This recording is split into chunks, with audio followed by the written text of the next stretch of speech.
So we have a bunch of additional Israel updates for you as well. As I mentioned before, Defense Minister Yoav Gallant is in town for meetings that are supposed to, in particular, take a look at what is going on with Israel's potential all-out war against Hezbollah in Lebanon. You can put this up on the screen. Very troubling signs here coming from the administration in particular. U.S. officials, this reporter for CNN writes, have not explicitly told Israel they oppose any attack against Hezbollah, but warned it could lead to a greater war. A U.S. official said Israel's made the case it can pull off a, quote, blitzkrieg. The U.S. is not so sure. Let me give you a little bit more of that CNN reporting. They specifically say senior U.S. officials reassured a delegation of top Israeli officials visiting Washington this week that if a full-out war were to break out on Israel's northern border between Israel and Hezbollah, the Biden administration is fully prepared to back its ally, according to a senior administration official. And this looks more and more like a possibility, if not a guarantee, that they are headed towards this all-out war. Saagar, I'm sure you probably saw Netanyahu over the weekend indicating that they may be shifting to a different phase in terms of Gaza. They had a number of horrific, deadly strikes over the weekend. We'll bring you in a moment. But they've basically destroyed northern Gaza, they destroyed central Gaza, they've now destroyed southern Gaza. So there isn't a lot more of the Gaza Strip left to destroy. Bibi Netanyahu wants to continue to postpone that after the war conversation about what has gone wrong. He wants to continue to hold on to his grip of power.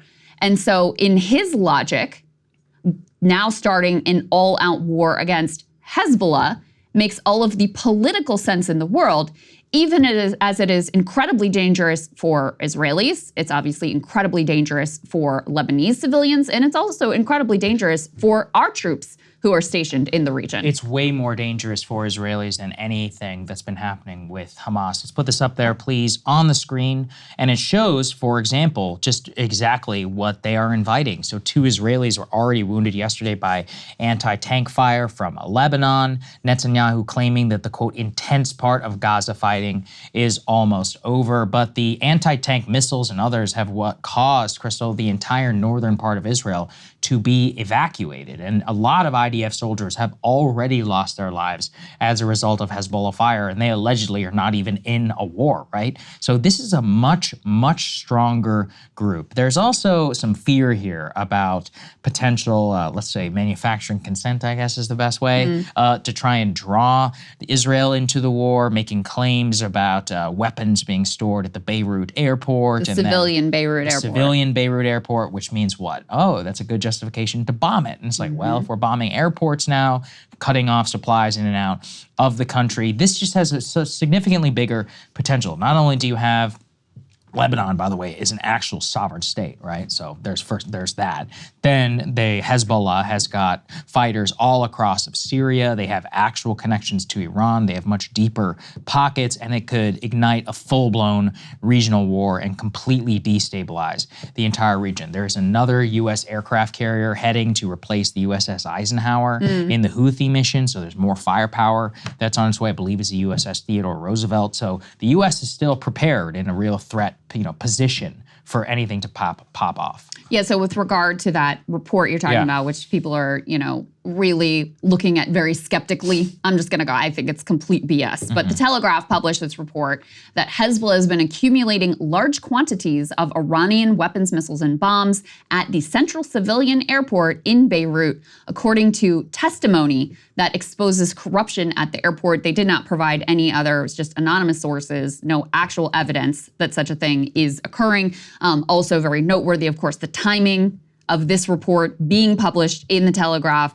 right now. Lebanon's airport authority denied the reports, said they presented no proof or evidence, added that the outlet bears all responsibility for the safety of airport staff and inviting media outlets to visit the airport to see for themselves.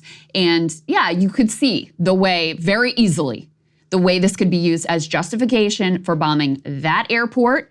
And then we've also seen the way Israel and Gaza, once they justified, for example, the bombing of one hospital, the raiding of one hospital, well, then it was open season on effectively all civilian infrastructure within Gaza. This is not just out of nowhere either. We've had multiple high-level Israeli officials going back to the beginning of this particular war, talking about how they could do to Lebanon what they've done to Gaza.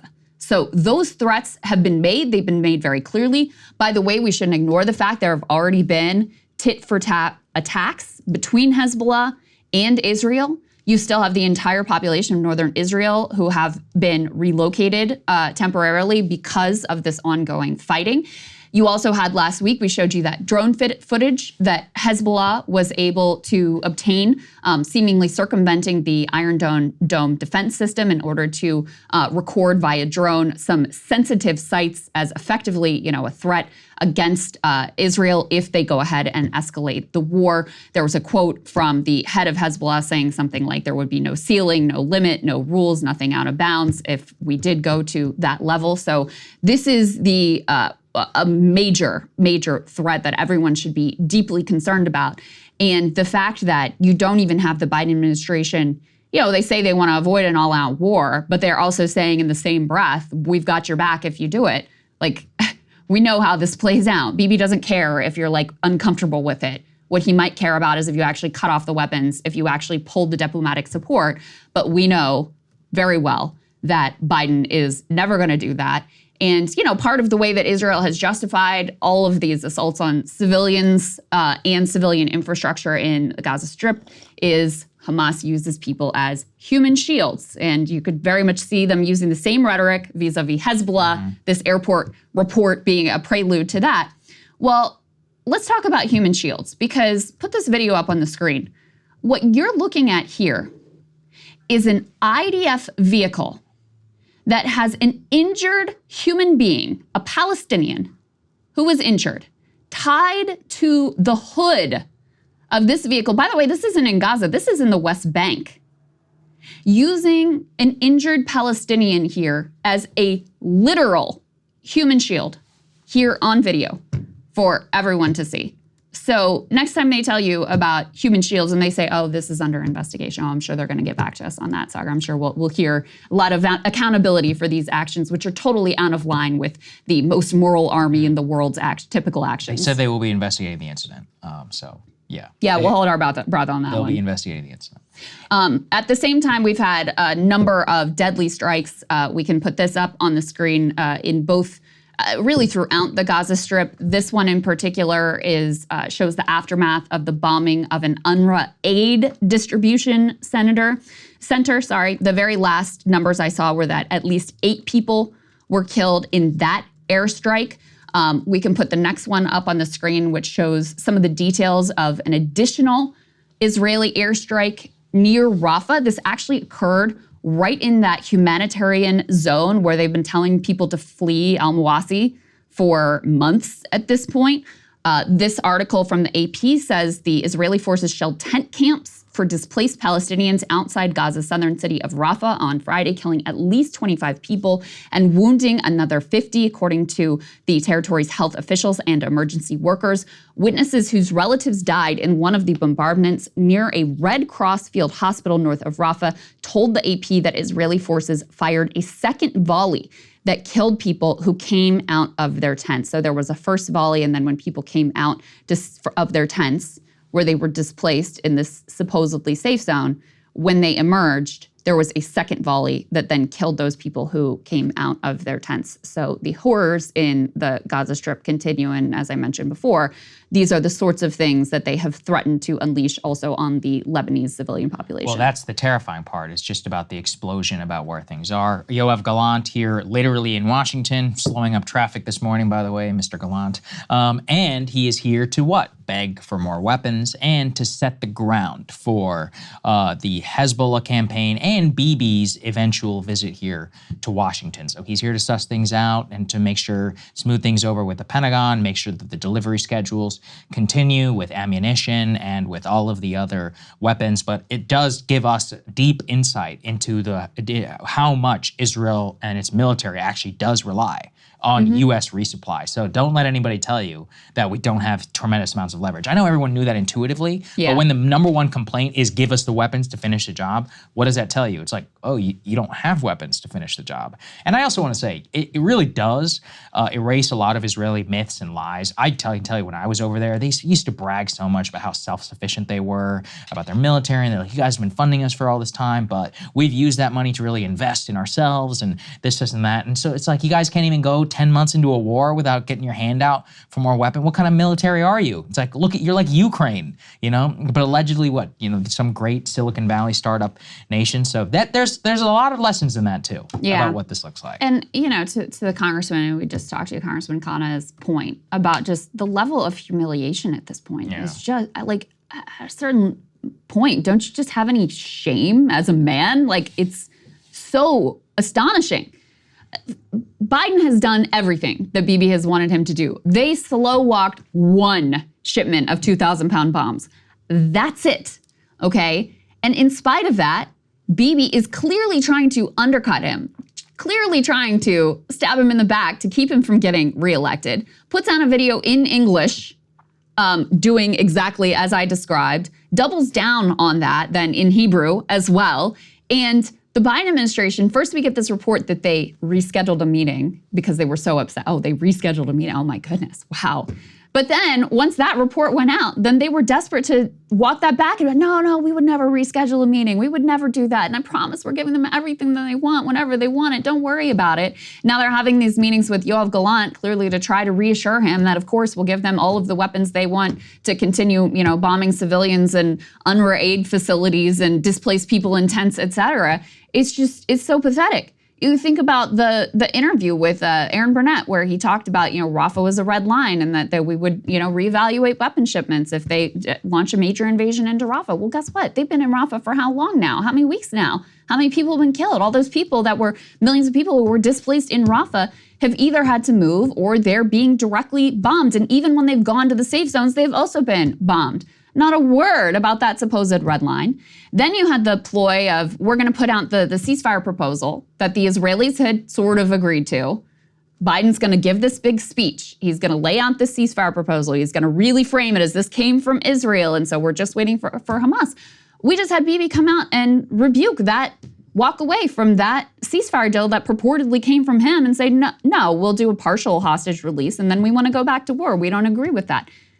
Where is Biden's upset over their rebuke of his every word, every, you know, insistence, every desire that he's put out there?